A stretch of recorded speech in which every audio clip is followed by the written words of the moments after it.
Well, Gaffer, a lot of bright stuff in that first half, and I guess half-time you were just disappointed you hadn't got more than the 1-0 lead that you managed to get. Yeah, I think we're fantastic in the first half. We probably gave them more problems than they've had in any game since they've been on a great run. We get ourselves in front. You know, it's a great save from the goalkeeper that gives us a corner, and we're 1-0 in front. There's a couple of things we're not happy about. We're not happy, and I think just before half-time it looks a blatant handball with Charlie McGrew. It looks a penalty all day. Not the other one. I defended the shot from Danny Lloyd. I think his arm's by his side a little bit, so he gets the benefit. And then at a key stage of the game as well, Corey Evans has an absolute horrendous tackle. It's an over-the-ball red card. The referee doesn't see it that way, calls it differently. But we were very good first half, and we allowed ourselves to give up too much territorially and too much of the ball, but it's probably been indicative of the season, really. Yeah, it was defensive errors, not errors as such, but they obviously contributed to the goals that you conceded in that second half, and that's what will disappoint you, because they didn't really carve us open at any real point, did they? It was a case of crosses into the box. But they're errors. You can't dispute their errors. Stephen Taylor shouldn't slip.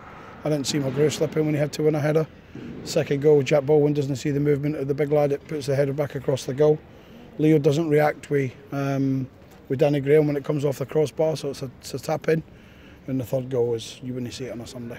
Yeah, even in the second half, though, you had chances. Leo had a great chance, didn't he, after linking well with Marias? Well, Leo's done great there.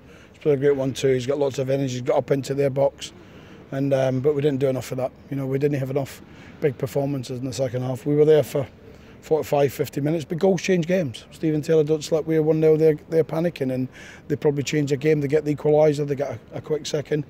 We don't get some things that should go for us, we believe, but what do? We get back on the coach. You know, for me, the sooner we get the 3 games out of the way, the better. We're still in there. People have to take care of themselves on Saturday, but we go to Shrewsbury and we try and finish with as many points as we can get. But I think Tony Mowbray, if he's an honest man, which he is, he's a good manager. They're a good side. I think he'll be saying they've got out of jail tonight. I think he knows at half-time we're well in front. In fact, his worst to me at full-time was he thought we were magnificent in spells. I think he meant the first half. Yeah. Guion had some great runs that first half, probably tired a bit in the second half, and you didn't really get the ball to him as much as probably what you did in the first half. No, with the overrunners, we sat a bit deeper. There is a real problem with, you know, in terms of getting through 90 minutes with certain players in the group, because they never played games. They just turned up and trained, and minutes wasn't important. It's catching them now, isn't it? Catches us as a team and a squad, but we'll address that.